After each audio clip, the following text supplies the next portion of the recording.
What we have discovered about 10 years ago is that one of these amino acids, leucine, is absolutely unique.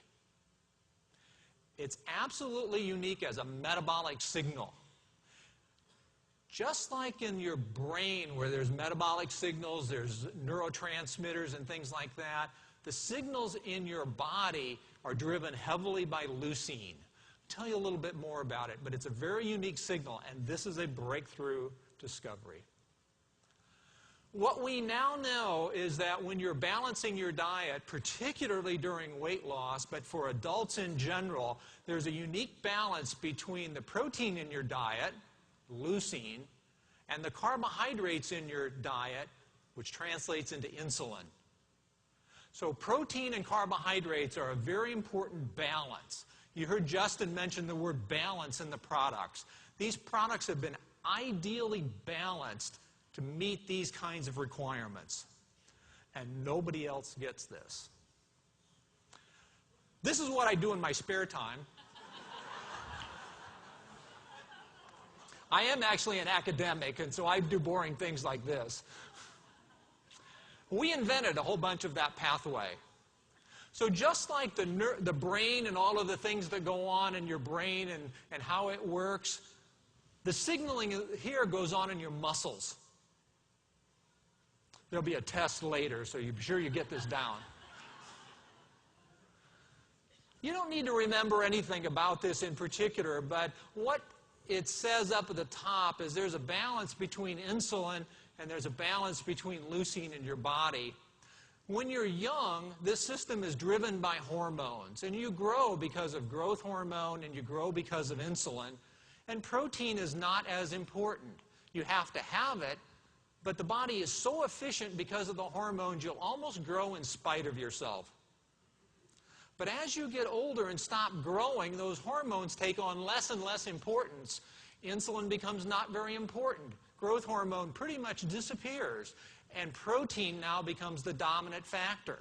And we need to rebalance. How many of you can consciously say at age 25 you changed your diet? I don't see, no, yeah, I guess that's right. Nobody.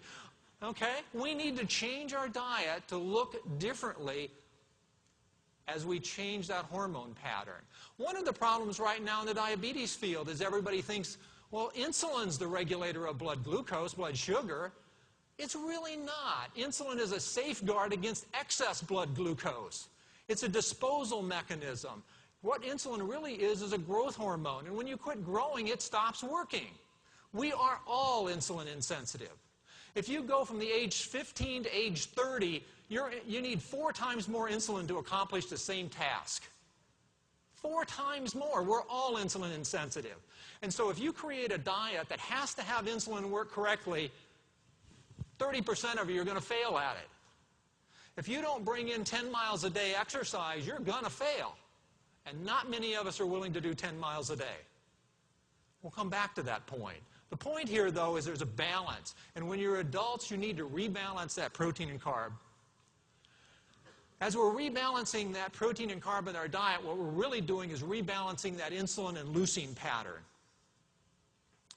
What we want is a diet that is higher in protein, good quality protein, at the right meals, at the right timing, because that gives us the leucine. That gives us that metabolic trigger. Once you do that, you have healthy muscles. I think this was a picture of Craig when he got his hair back. Is that right? That's where I got that, right. You get the right body composition. You have fitness. You have muscle mass. You have the composition you want. On the other hand, if you go to a higher carb, higher insulin, now you're in a mode where the only thing insulin really does in your body is deposit carbohydrates as fat. And basically, we can take David into another form.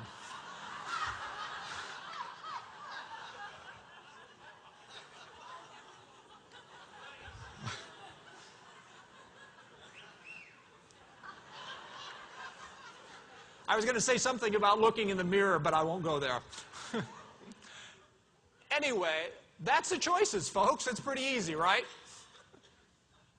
Interestingly, if you look at the food guide pyramid, if you look at the guidelines of the federal government, they tell you to eat wrong. If you look at that food guide, how many know what this is? The food guide pyramid. You've all seen it, right? We all learned it in grade school probably. Basically what it tells you to do is avoid eating protein and eat a lot of bread, cereals, rice, pasta, potatoes. High carbohydrate, very starchy carbohydrates. Americans are eating 350 grams of carbohydrates per day. Your need is 130. 3 times your need you're eating there. We're going to rebalance that. That diagram says you should eat 5 to 1 carbohydrate to protein. We know that that creates malnutrition in Africa. We're going to rebalance that to 1 to 1. Introducing a brand new concept that I like, it's called macro balance. We're going to rebalance the macronutrients. We're going to give you a perfect blend of high-quality proteins that give you leucine when you need it. We're going to give you the signal. We're going to coin a new term called smart carbs. We're going to tell you what carbs and at what time, and we've got the products to match it. And we're going to use friendly fats because fats are absolutely critical in your diet. Fats are not the villain, they're critical. Fats that you eat with French fries, fats that you eat with ice cream, fats that you eat with candy bars, fats that you eat in snack foods. Those are the villains, all vegetable oils. We're going to rebalance those back with friendly fats. High-quality proteins, smart carbs, friendly fats. We're going to invent a concept of carb-to-protein ratio as we put the products together and as we teach the lifestyle. What difference does it make? I'm going to show you a couple of slides of research right now. This is a graph of protein synthesis. And again, protein synthesis in your muscle is really what leucine is about. Leucine goes into the muscle and it triggers the process of stimulating your body to build new protein. We think about muscles burning calories because you exercise. Muscles actually burn calories because of building new protein. 50% of the calories you burn per day should be in protein synthesis. 50% of them. What this graph says, the white bar on the far left, it says morning. When you wake up after an overnight sleep, basically you've been fasting. You've been in a short-term starvation. The good news is your body is now burning the highest level of fat you're going to burn for the day. You're relying on fat, you're burning fat. The bad news is you're also breaking down muscle protein. The body is living off itself during that starvation. How many of you have heard you should starve once a day or fast once in a while because it's good for you? There's another big myth, fans. That is absolutely the worst thing an adult can ever do. Nonsense. People do not understand metabolism who say things like that.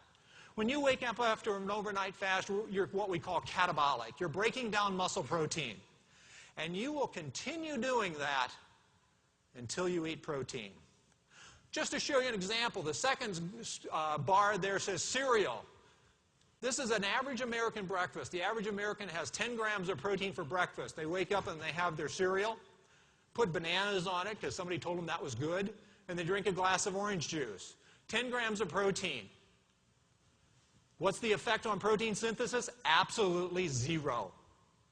You are still just as catabolic after that breakfast, and now, because of all those carbs, you have a high insulin load, and you shift into fat storage.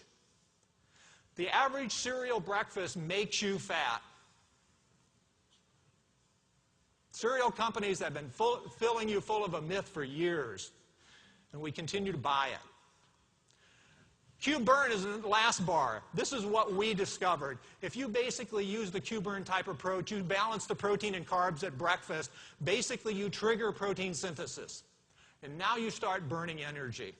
What difference does it make? This is at the end of the Q-burn stage. 90 days out, basically this is the weight loss from a human study. This is a study where we're feeding every meal.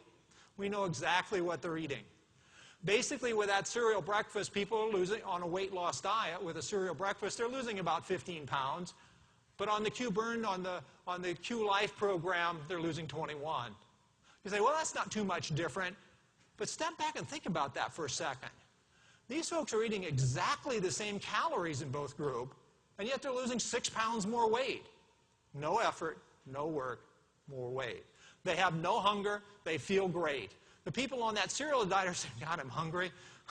They're saying, I have these cravings. You know for a fact if they're following this program, because they will never have cravings.